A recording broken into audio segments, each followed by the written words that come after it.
Fallout 4 features over 250 named NPCs in the game, and 6 of those are returning characters from past games in the franchise. Does that number seem more than you expected, or less?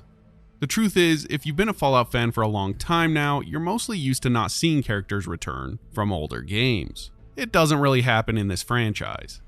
In fact, if we don't count the 6 from Fallout 4, then there are only 4 others left from the other games. So for Fallout 4 having the majority of returning characters featured in its story is a rare sight for Fallout, and one I want to explore more. If you like this type of content, or you want to see more Bethesda or RPG stuff, then consider subscribing. Also, if you liked the video, that would help me out a lot. Let's start with someone that isn't the most well known, and if you aren't an avid Fallout 3 fan, you may have missed her. Sierra Petrovita is the ultimate Nuka-Cola fanatic you'll first meet in Fallout 3. Living in the small, quirky settlement of Girdershade, she stands out amongst the grim and dangerous area of the capital wasteland with her boundless energy and infectious enthusiasm for everything related to the iconic soft drink. Girdershade isn't exactly a bustling metropolis. It's basically 2 shacks and a whole lot of Nuka-Cola memorabilia, all thanks to Sierra. You'll find her in her cozy memorabilia-packed home, which is a shrine to Nuka-Cola. The place is adorned with bottles, signs, and even Nuka-Cola themed furniture. Her neighbor and the only other person living there is Ronald Laren. He's not really worth our time to talk about, but just know that he has a thing for Sierra and he gets weird when you talk about her. When you first meet Sierra, she's bursting with excitement about her newest obsession, Nuka-Cola Quantum, the glowing, extra caffeinated variant of the classic drink. She needs your help to collect 30 bottles of this rare beverage for her collection. Thus begins the Nuka-Cola Challenge quest. Everyone who has played Fallout 3 knows this quest extremely well at this point. You either love it or you hate it. Sierra became a fan favorite from the game not because of her quests or anything like that, but because of her juxtaposition to the world around her. Exploring the dark and often scary areas within the capital wasteland and then running into Sierra felt entirely insane.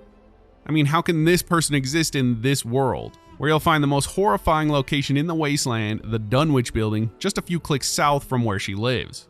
Next thing you know, you're talking to this overenthused fanatic that worships a soft drink from a bygone era like it's a cult. Oh my! It's like a tidal wave of flavor washing all over your body. Your head spins, but everything is clear at the same time. It's quite a rush. Addicted? Why would you say that? I can stop drinking it anytime I want. That's so silly to think I would get hooked on the most delicious soft drink ever devised by man. I guess that's just Fallout in general. So why bring her back to Fallout 4 and where? What is she doing? Honestly, it all makes sense when you find her strolling around the Nuka World Park in the Nuka World DLC. You'll find her in Nuka Town, USA, the entrance area of Nuka World Amusement Park. She stands out among the ruins of the park with her bright-eyed excitement and relentless dedication to her Nuka-Cola passion. Her excitement has only grown for the drink over time thanks to the Lone Wanderer in Fallout 3. She's on a mission now to discover a secret related to the park's founder, John Caleb Bradburn. This quest, aptly named Cappy in a Haystack, is a scavenger hunt that takes you through the various themed areas of Nuka World. The fact that she traversed God knows how many miles and wastelands just to reach Nuka World, that's run by raiders by the way, shows true dedication to her craft. Sierra's love for Nuka-Cola even extends to her clothing and accessories, which are even more elaborate than before. So what happens with the quest she gives you this time? I won't spoil a lot of it because it's a fun quest and that's not what this video is about, but basically the quest culminates in a thrilling discovery. Unlocking a hidden door with the collected Cappy images leads you to Bradburton's office, where you uncover fascinating lore about the creator of Nuka-Cola and the park itself.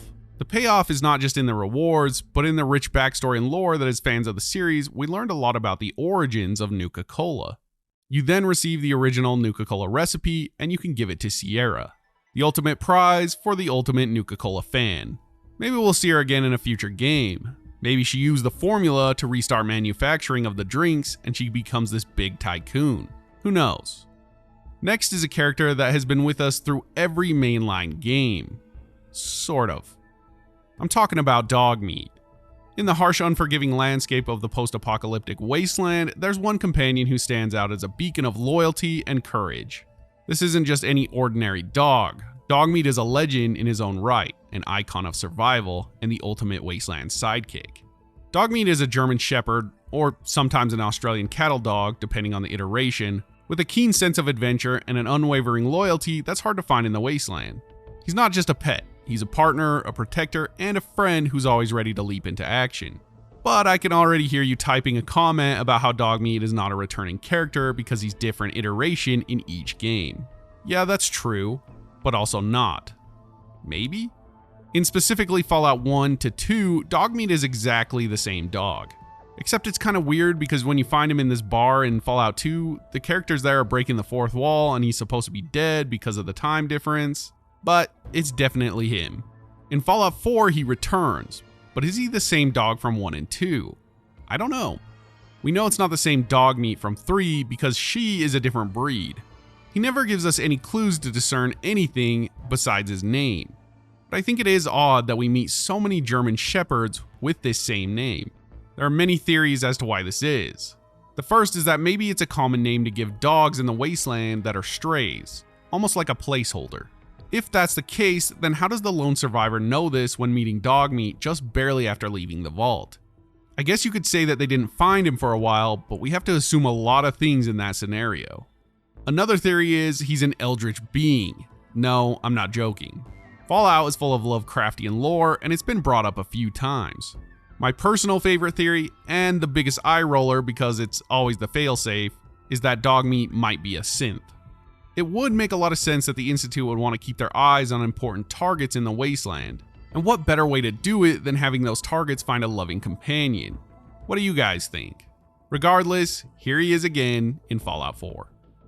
Another character from Fallout 3, and you'll start to see a pattern with this, probably because a huge part of 3 has flown its way to the Commonwealth. Dr. Madison Lee is a key character in Fallout 3, renowned for her brilliance and her pivotal role in the game's main storyline. As a highly skilled scientist, she's an integral part of the Capital Wasteland's efforts to purify its irradiated water supply. She has a strong background in advanced physics and engineering. She was originally part of a team working on the groundbreaking project known as Project Purity, led by James, the father of the Lone Wanderer. Project Purity aims to create a device capable of purifying the Capital Wasteland's water supply, a critical endeavor in a world where clean water is scarce. After James's disappearance, Madison Lee continues to work on Project Purity, although the project faces significant challenge and eventually stalls. When the Lone Wanderer begins searching for their father, they encounter Dr. Lee, who provides crucial information and support in locating James and reviving Project Purity. So how does she end up in Fallout 4? After the events of Fallout 3 and the completion of Project Purity, Dr. Lee becomes disillusioned with the Brotherhood of Steel and the overall situation in the Capital Wasteland. She's seeking a place where her scientific work can continue unimpeded. She relocates to the Commonwealth and joins the Institute, an advanced technological enclave hidden beneath the ruins of the Commonwealth. Maybe this was due to Dr. Zimmerman from Fallout 3, an Institute scientist that could be found in Lee's lab. He was on a mission to find a rogue synth that had escaped. Maybe he explained more details about the Institute, and that is why she sought them out.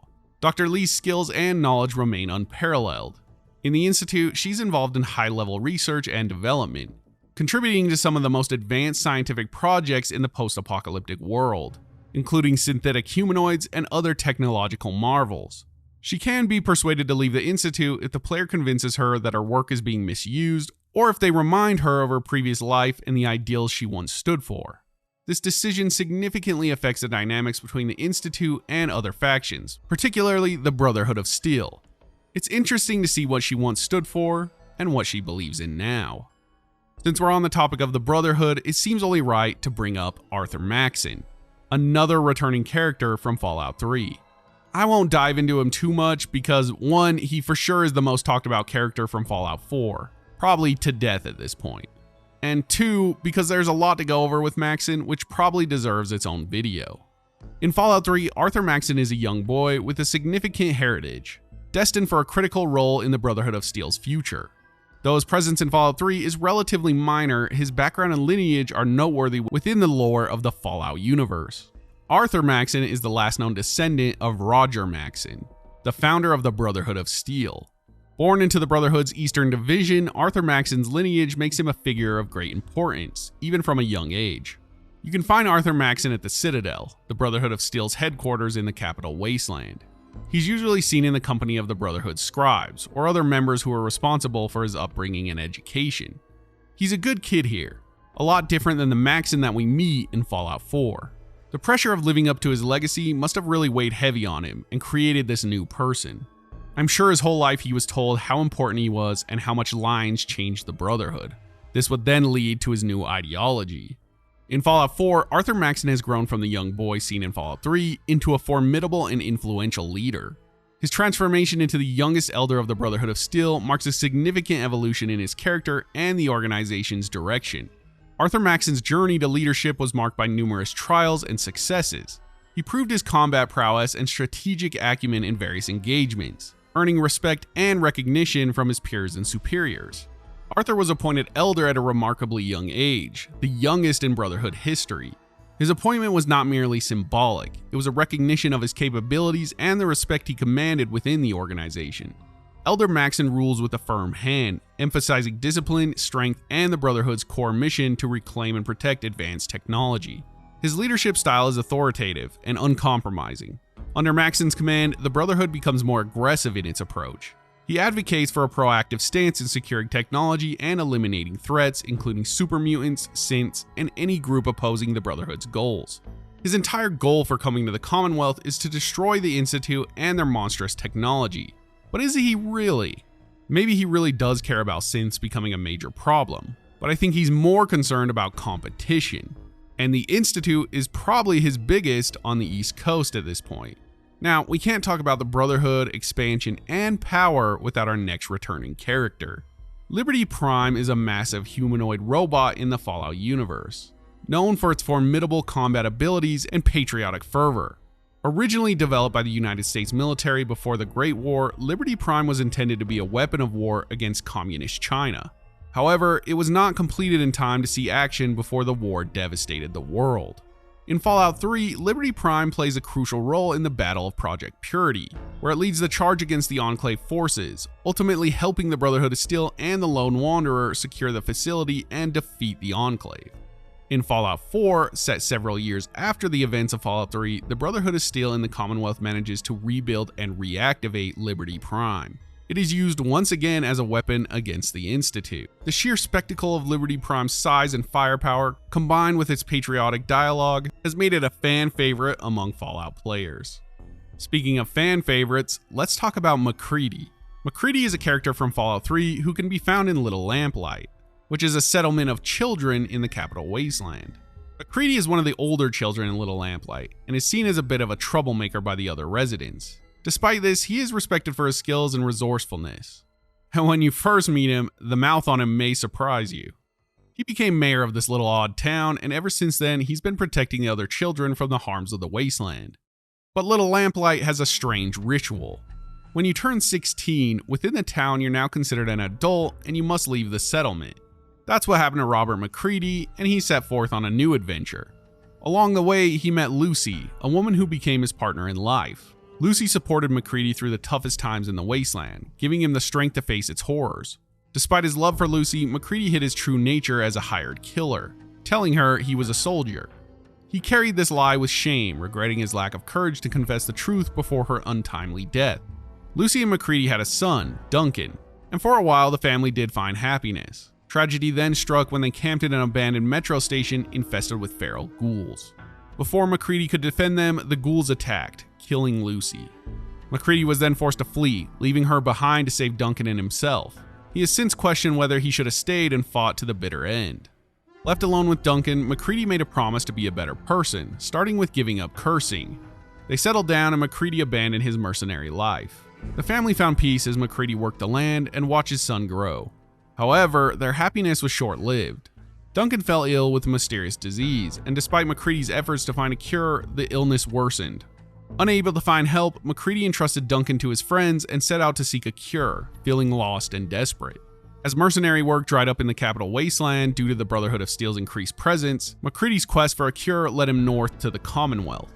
Arriving in a region where the Gunners were actively recruiting, MacCready saw an opportunity to amass more money for his ultimate goal. However, the Gunners' ruthless tactics and disregard for collateral damage clashed with MacCready's moral code and the promise he made to his son.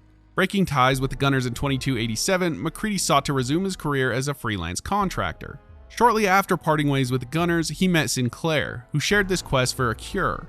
Sinclair revealed that the MedTech laboratories might have a universal cure at its Medford facility, providing MacCready with a lead. Sinclair, unable to pursue this lead due to personal loss, entrusted MacCready with the MedTech security codes before leaving. And that's pretty much how you find him in Fallout 4. He is definitely one of the most fleshed out characters in any Fallout game. And it's really interesting watching him go from this fiery little bastard in Fallout 3 to a complex and sad character that we find in Fallout 4. Last on the list, and one of the most iconic characters in all of Fallout. A character that has been found in every single Fallout game to this day. The Mysterious Stranger. The Mysterious Stranger is a recurring character in the Fallout series, known for appearing suddenly to aid players in combat when they have the Mysterious Stranger perk and use VATS. He's described as an odd and eldritch entity, often appearing just before the player's death to assist them with his signature .44 Magnum revolver. Mysterious Stranger is a mysterious figure who has been seen throughout the wasteland following the Great War. He's always depicted wearing a trench coat and a hat, adding to his enigmatic nature. The Stranger appears unexpectedly to certain individuals during combat, helps them, and then disappears without a trace.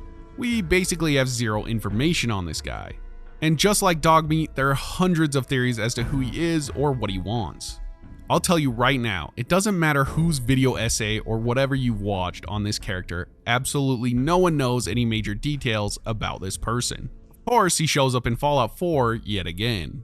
This time, we do get some acknowledgement of his existence beyond our own perception. By 2287, the synth detective Nick Valentine has built a case file investigating the Mysterious Stranger. He believes the Stranger has been active in the Commonwealth and the Capital Wasteland, but considers his presence in the West and the NCR as old rumors.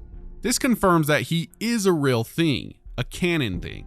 His looks do change a bit from game to game. Not by much, but there are some differences. Like in Fallout 4, he has a mustache, and he never did before that.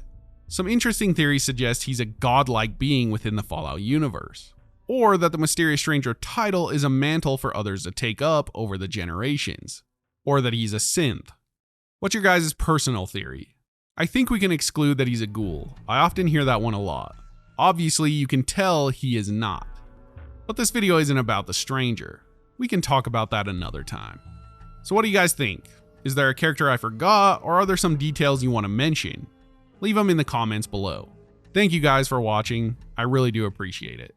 If you like Bethesda or RPG content, then subscribe, because we have a lot more on the way. You can also follow me on Twitter with the link in the description. Have a great week, guys. I'll see you in the next.